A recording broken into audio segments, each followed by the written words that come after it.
Hi guys. तो आज के इस वीडियो में हम डिस्कस करेंगे डेटा टाइप्स इन एपेक्स। तो एपेक्स में भी हमारे पास डेटा टाइप्स होती हैं, जैसे हमारे पास जावा में डेटा टाइप्स होती हैं, ठीक है। ऐसे ही सेम हमारे पास एपेक्स में भी डेटा टाइप्स होती हैं। तो एपेक्स में जो डेटा टाइप्स हैं उनके बारे में आज हम डिस्कस करेंगे। आज हम जो इसके प्रिमिटिव डेटा टाइप्स होते हैं, मतलब कि जो इनबिल्ट हैं डेटा टाइप्स एपेक्स में, हम उनके बारे में डिस्कस करेंगे। तो चलिए विदाउट वेस्टिंग एनी टाइम इसको स्टार्ट करते हैं। तो जो यहाँ से कलर चूज कर लूँ मैं थोड़ा अच्छा सा, ठीक है। तो जो डेटा टाइप्स हैं हमारे पास, ठीक है, एपेक्स में वो कौन कौन सी हैं। A primitive such as an integer, double, long, date time, string, ID और बुलियन। तो ये हमारे पास प्रिमिटिव डेटा टाइप्स हैं, ठीक है। उसके बाद an S object either as a generic S object और as a specific S object such as an account, contact और my contact object underscore underscore C. तो जिस ऑब्जेक्ट के भी लास्ट में अंडरस्कोर अंडरस्कोर सी होता है वो कौन से होते हैं, वो होते हैं कस्टम ऑब्जेक्ट्स। कस्टम ऑब्जेक्ट का मतलब जो हम खुद क्रिएट करते हैं, ठीक है। जो स्टैंडर्ड ऑब्जेक्ट्स हैं जैसे ये है अकाउंट है, कॉन्टैक्ट है, ये स्टैंडर्ड ऑब्जेक्ट्स होते हैं इन सेल्सफोर्स। इनके एपीआई नेम के पीछे अंडरस्कोर अंडरस्कोर सी नहीं होता, ठीक है। जो भी हम खुद ऑब्जेक्ट क्रिएट करते हैं उनके एपीआई नेम के लास्ट में अंडरस्कोर अंडरस्कोर सी होता है, जिससे हमें ये पता चलता है कि ये कस्टम ऑब्जेक्ट है, मतलब कि ये किसी यूजर ने क्रिएट करा है, ठीक है। तो ऑब्जेक्ट्स के बारे में हम ऑलरेडी डिस्कस कर चुके हैं। मेरी सेल्स फोर्स की जो दूसरी प्लेलिस्ट है वहाँ पे मैंने ऑब्जेक्ट्स के बारे में डिस्कस करा हुआ है और मैंने ये भी बताया कि कैसे हम एक कस्टम ऑब्जेक्ट को क्रिएट कर सकते हैं। तो अगर आपने वो प्लेलिस्ट नहीं देखी तो आप वो भी देख सकते हो। उसका जो आई बटन का जो लिंक है मैं ऊपर दे दूंगा, आई बटन में उसका जो लिंक है वहाँ से जाकर आप उस प्लेलिस्ट को देख सकते हो, ठीक है जी। उसके बाद हमारे पास कलेक्शंस होती हैं, ठीक है। कलेक्शंस का मतलब जैसे हमारे पास एरे होता है जावा में, वैसे ही हमारे पास कलेक्शंस होते हैं इन एपेक्स प्रोग्रामिंग, ठीक है। डिफरेंट डिफरेंट हमारे पास कलेक्शन होती है, लिस्ट होती है और लिस्ट और एरे, ठीक है। मतलब कि लिस्ट को हम एरे ही बोलते हैं एक तरीके से, बट लिस्ट में हम क्या कर सकते हैं, बाकी के जो डेटा टाइप्स हैं उनको भी स्टोर कर सकते हैं। जैसे एक स्ट्रिंग को कर सकते हैं स्टोर, मल्टीपल स्ट्रिंग को कर सकते हैं स्टोर लिस्ट में, ऐसे ही हम इंटीजर्स को कर सकते हैं और बाकी सारी डेटा टाइप्स को हम स्टोर कर सकते हैं, ठीक है। उसके बाद सेट होता है। सेट क्या है, सेट में सेट की क्या वैल्यू, सेट की क्या एडवांटेज होती है, मतलब कि सेट का क्या फीचर होता है। सेट में कोई भी रिपीटेड डेटा नहीं होता, ठीक है। मतलब कि सेट में जितने भी एलिमेंट होंगे वो सारे यूनिक होंगे। उसके बाद मैप होता है। उसके बाद मैप होता है। मैप में मैप कलेक्शन होता है की वैल्यू पेयर का, मतलब कि मैप के अंदर एक की होगी और उसकी एक वैल्यू होगी और उस वैल्यू को हम की से एक्सेस करते हैं, ठीक है। जैसे लिस्ट में या फिर एरे में हम वैल्यू को उसके इंडेक्स से एक्सेस करते हैं, ऐसे ही मैप में हम क्या करते हैं, मैप में हम वैल्यूज को उसकी की से एक्सेस करते हैं, ठीक है। ये सारी चीज़ें जो कलेक्शन है ये हम डिफरेंट वीडियो में देखेंगे। आज के इस वीडियो में हम सिर्फ जो डेटा टाइप्स हैं, जो प्रिमिटिव डेटा टाइप्स हैं जैसे इंट, डबल, लॉन्ग, ये सारे आज के वीडियो में हम डिस्कस करेंगे। तो कैसे हम डिस्कस करेंगे, अगर मैं इसको क्लियर कर देता हूँ पहले। तो अगर मैं यहाँ इस लिंक को ओपन करूँ, प्रिमिटिव डेटा टाइप्स, तो ये सारी डेटा टाइप्स हैं, ठीक है। Apex uses the same primitive data types as SOAP API except for higher precision decimal type. इसको छोड़ो, ठीक है, ये पता नहीं क्या ही कहानी है, इसको छोड़ो। हम सिंपल लैंग्वेज में करेंगे, हमने ज़्यादा वो थ्योरी वगैरह पार्ट लाइन टू लाइन नहीं स्टडी करना, मैं आपको सीधी बात बताऊंगा मोटी मोटी, ठीक है। तो सबसे पहली जो डेटा टाइप है, सबसे पहली जो डेटा टाइप है वो है ब्लॉब डेटा टाइप। तो ब्लॉब जो डेटा टाइप होती है वो बेसिकली अगर हमें किसी सेल्सफोर्स की अटैचमेंट को या फिर सेल्सफोर्स की फाइल को स्टोर करवाना है तो उसको उसको हम ब्लॉब डेटा टाइप के थ्रू स्टोर करवाएंगे, ठीक है। इसमें इतना ज़्यादा नहीं है, ये सिंपल सा ही है, इसमें कॉन्सेप्ट इतना कुछ ज़्यादा कॉम्प्लिकेटेड नहीं है। तो नेक्स्ट है हमारे पास बुलियन डेटा टाइप। बुलियन का मतलब आपको पता ही है, जैसे ट्रू फॉल्स होता है बुलियन का मतलब, तो उसके लिए हमारे पास बुलियन डेटा टाइप है, ठीक है। इसको मैं आपको परफॉर्म करके भी दिखा देता हूँ एक बारी। इनको प्रिंट करवा के भी दिखा देता हूँ, ठीक है। तो अगर मैं स्क्रीन को क्लियर करता हूँ पहले तो हम कैसे कोड कैसे लिख सकते हैं एपेक्स में। तो यहाँ पे आप सबसे पहले लॉगिन करोगे अपनी ऑर्ग में, उसके बाद यहाँ पे गियर आइकन पे आप क्लिक करोगे और यहाँ पे डेवलपर कंसोल ऑप्शन है, वहाँ पे उस पर आप क्लिक करोगे, ठीक है। तो अगर हमें कुछ कोड एग्जीक्यूट करके देखना है कि वो कोड क्या काम कर रहा है, तो हम क्या करते हैं, हमारे पास इसको मैं थोड़ा क्लोज कर देता हूँ, ठीक है। उसके लिए हमारे पास एक ये होता है एग्जीक्यूट अनोनिमस विंडो, हमारे पास ऑप्शन होती है अगर हमें किसी कोड को इंस्टेंटली उसको रन करके देखना है। तो इसको आप कैसे ओपन कर सकते हो, डेवलपर कंसोल आपका ओपन हो जाएगा, उसके बाद आपको डीबग के ऊपर क्लिक करना है और यहाँ पे ओपन एग्जीक्यूट अनोनिमस विंडो के ऊपर आपको यहाँ पे क्लिक करना है, ठीक है। तो ये आपकी विंडो ओपन हो जाएगी। अब हम क्या करने वाले हैं, अब हमें बुलियन डेटा टाइप को प्रिंट करवा के देखना है। तो मैं क्या करूँगा, इसको यहाँ से कॉपी कर लूँगा, इसको कॉपी करने के बाद यहाँ पे इसको मैं पेस्ट कर दूंगा, ठीक है। अब इसको मुझे प्रिंट करवाना है, इस विनर मेरा वेरिएबल है, इसको मुझे प्रिंट करवाना है। तो प्रिंट करवाने के लिए हम यहाँ पे लिखते हैं सिस्टम डॉट डीबग, ठीक है। सिस्टम डॉट डीबग हम ये एक तरीके से प्रिंट स्टेटमेंट है, जैसे हमारे पास प्रिंट स्टेटमेंट होती है सी लैंग्वेज में या फिर पाइथन में, जैसे हम चीज़ों को प्रिंट करवाते हैं, वैसे ही हमारे पास एपेक्स में सिस्टम डॉट डीबग के थ्रू हम चीज़ों को प्रिंट करवाते हैं या फिर वेरिएबल्स को प्रिंट करवाते हैं, ठीक है। तो यहाँ पे अगर मैं लिखूँ value of is winner is, ठीक है। उसके बाद यहाँ पे मैं क्या करूँगा, इस इज विनर को प्रिंट करवा दूंगा।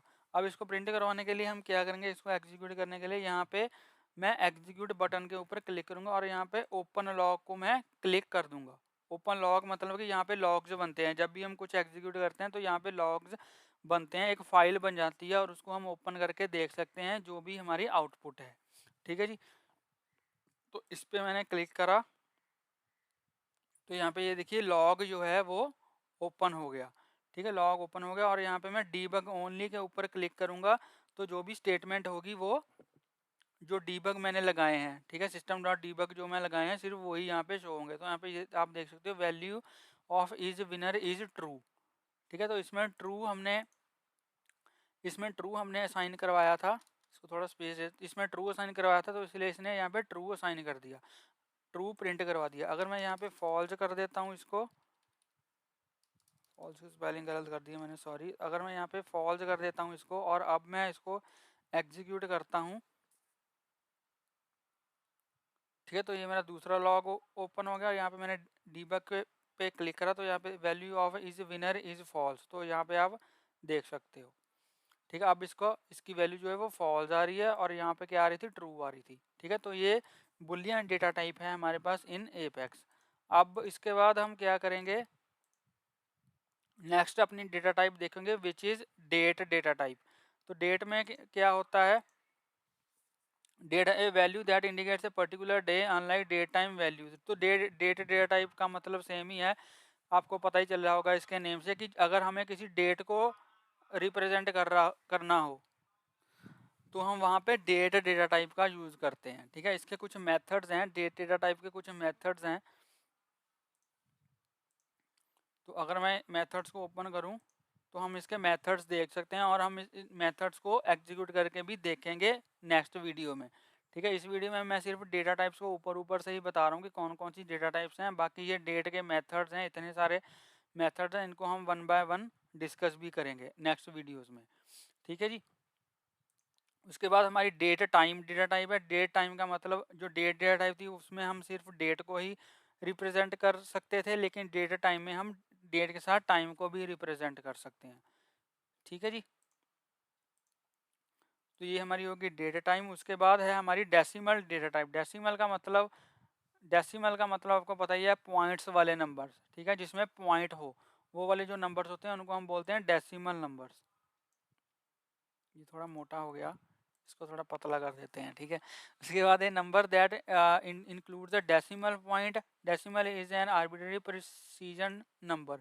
Currency fields are automatically assigned the type decimal. ठीक है, तो जो करेंसी फील्ड होती हैं वो ऑटोमेटिकली ही डेसिमल वैल्यू उनमें आती है।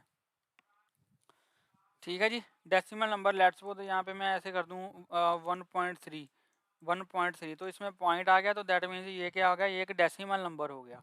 ठीक है, उसके बाद नेक्स्ट है हमारे पास डबल। अब डबल में क्या डिफरेंस है, ठीक है, ये देखो 64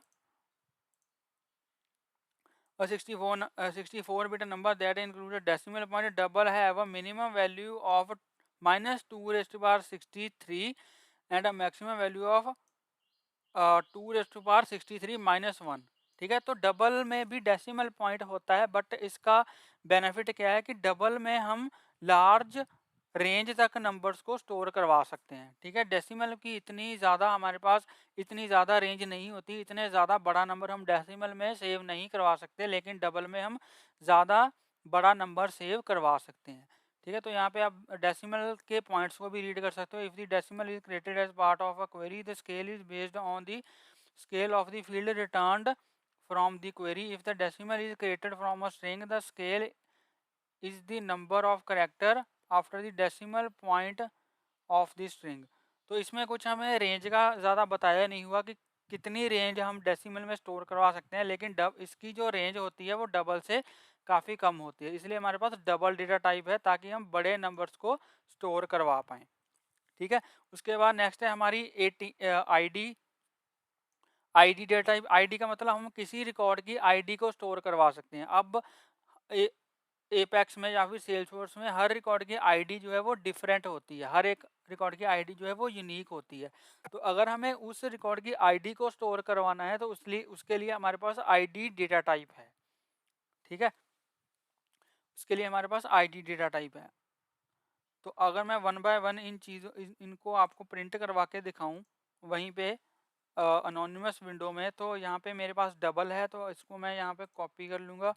कॉपी करने के बाद यहाँ पे अगर मैं इसको पेस्ट करूँ, ठीक है, और इसको प्रिंट करूँ system.debug।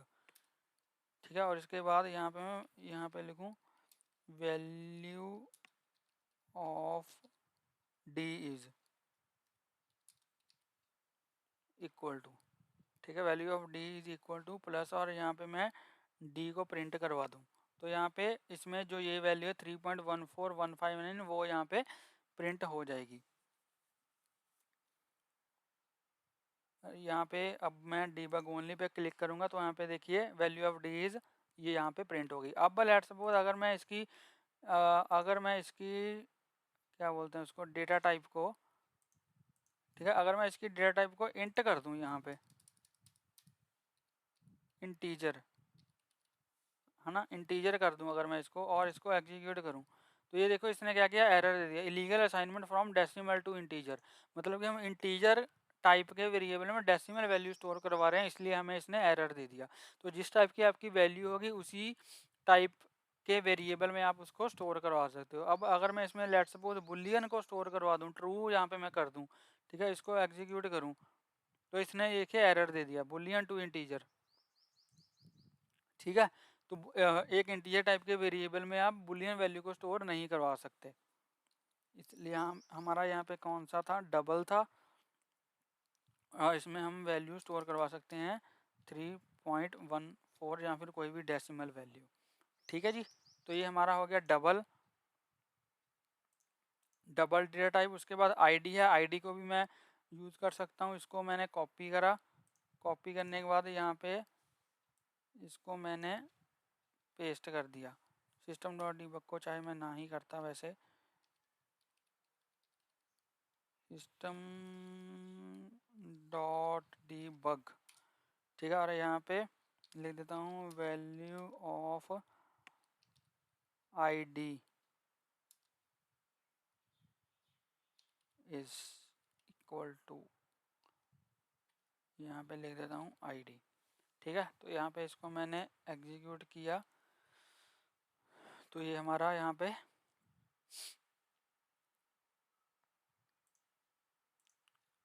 ये देखिए यहाँ पे वही आईडी की वैल्यू आ गई। ठीक है, तो आईडी जो डेटा टाइप है उसमें सिर्फ हम आईडी को ही स्टोर करवा सकते हैं।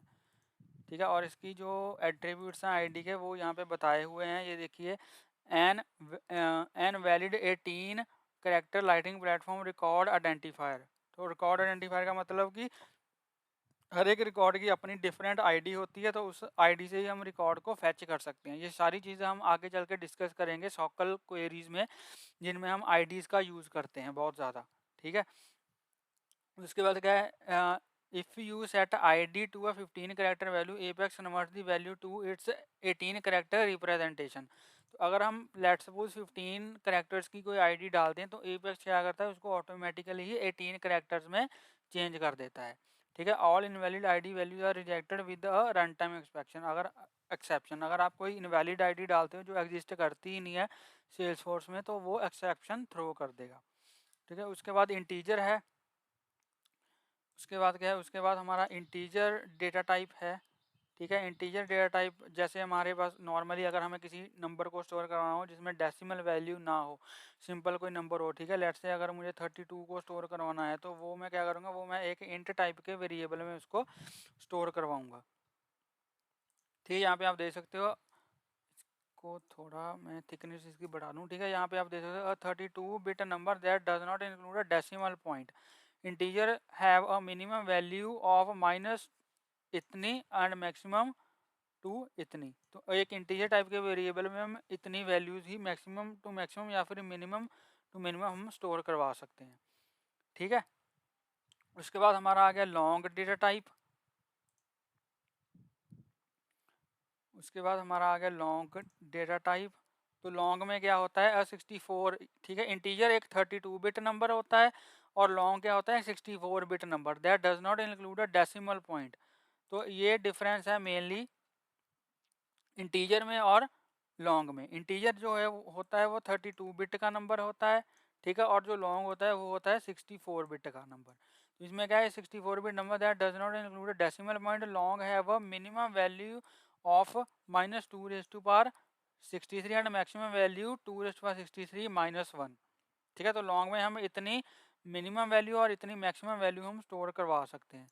इंटीजर में और लॉन्ग में डिफरेंस क्या है कि इंट जो होता है वो 32 बिट का नंबर होता है और लॉन्ग जो होता है वो 64 बिट का नंबर होता है। ठीक है। उसके बाद हमारे पास है ऑब्जेक्ट डेटा टाइप।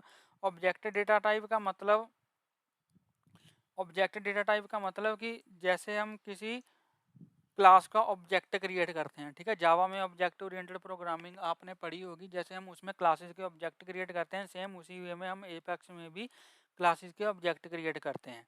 ठीक है। तो ऑब्जेक्ट भी क्या है, एक डेटा टाइप है। ऑब्जेक्ट भी क्या है, एक डेटा टाइप है। ठीक है। तो यहाँ पे ये देखिए, यहाँ पे ऑब्जेक्ट है, ऑब्जेक्ट ओबीजे, इसमें 10 असाइन कर दिया। उसके बाद cast the object to an integer. उसके बाद हमने इस ऑब्जेक्ट की कास्टिंग, टाइप कास्टिंग करी, इसको मतलब इंटीजर में चेंज कर दिया और उसको इंट टाइप के वेरिएबल में स्टोर करवा दिया। ठीक है। तो इसको भी हम आगे चल के देखेंगे कैसे हम ऑब्जेक्ट्स क्रिएट करते हैं क्लासेस के। ठीक है। उसके बाद स्ट्रिंग डेटा टाइप है हमारे पास। स्ट्रिंग जैसे आपको पता ही है स्ट्रिंग क्या होता है। स्ट्रिंग होता है कोई भी सेंटेंस। ठीक है। या फिर हाँ, कोई भी सेंटेंस, नंबर ऑफ करेक्टर्स को हम क्या बोलते हैं, स्ट्रिंग बोलते हैं। जैसे मेरा नेम है, ठीक है, वो क्या है, एक स्ट्रिंग है। आपका नेम है, वो क्या है, स्ट्रिंग है। तो कोई भी अगर इंग्लिश में हम कोई भी वर्ड लिखें तो वो एक क्या होता है, वो स्ट्रिंग होता है। तो यहाँ पे साइज बताया हुआ है, साइज के बारे में बताया हुआ है स्ट्रिंग के। String has no limit on the number of characters they can include, instead the heap size limit is used to ensure that your Apex program don't grow too large. ठीक है। तो ये हीप साइज की कुछ limit होती है apex में, इसके बारे में भी हम डिस्कस करेंगे। बट स्ट्रिंग में कोई भी कैरेक्टर्स की लिमिट नहीं होती, स्ट्रिंग कितना भी बड़ा हो सकता है आपका। ठीक है जी। उसके बाद क्या है हमारा, नेक्स्ट वी हैव, स्ट्रिंग के बाद बस ये इतनी ही हमारी जो प्रिमिटिव डेटा टाइप्स हैं वो इतनी ही है हमारे पास एपेक्स में। ठीक है जी। नेक्स्ट हम क्या करेंगे, नेक्स्ट हम कलेक्शंस के बारे में डिस्कस करेंगे, लिस्ट, सेट्स एंड क्या बोलते हैं उसको, मैप, वो हम नेक्स्ट वीडियोस में डिस्कस करेंगे। और जो डेट टाइप्स, डेट के जो फंक्शन है वो भी हम डिस्कस करेंगे। हम ऐसे करेंगे कि जो जो भी हमारे पास डेटा टाइप्स हैं उनके जो भी उनसे रिलेटेड जितने भी फंक्शन हैं वो हम सारे नेक्स्ट के वीडियोस में हम डिस्कस करेंगे और उनको हम प्रैक्टिकली इंप्लीमेंट करके देखेंगे कि कोई फंक्शन कैसे काम करता है। ठीक है जी, तो ये था हमारा आज का video on data types of apex. I hope आपको ये वीडियो अच्छा लगा होगा। अगर आपको ये वीडियो अच्छा लगा हो तो प्लीज़ इस वीडियो को लाइक करें, शेयर करें और मेरे यूट्यूब चैनल को सब्सक्राइब करें। और अगर आपको इसमें कोई भी डाउट हो आप मुझे कमेंट सेक्शन में पूछ सकते हो। और प्लीज़ बेल आइकन को हिट कर लेना ताकि मेरी लेटेस्ट वीडियोज़ की नोटिफिकेशन आपको मिलती रहे और आपसे कोई भी वीडियो मिस ना हो। तो मिलते हैं एक नई वीडियो में एक नए टॉपिक के साथ। तब तक के लिए हंसते रहिए, मुस्कुराते रहिए, सीखते रहिए और सिखाते रहिए। Thank you for watching.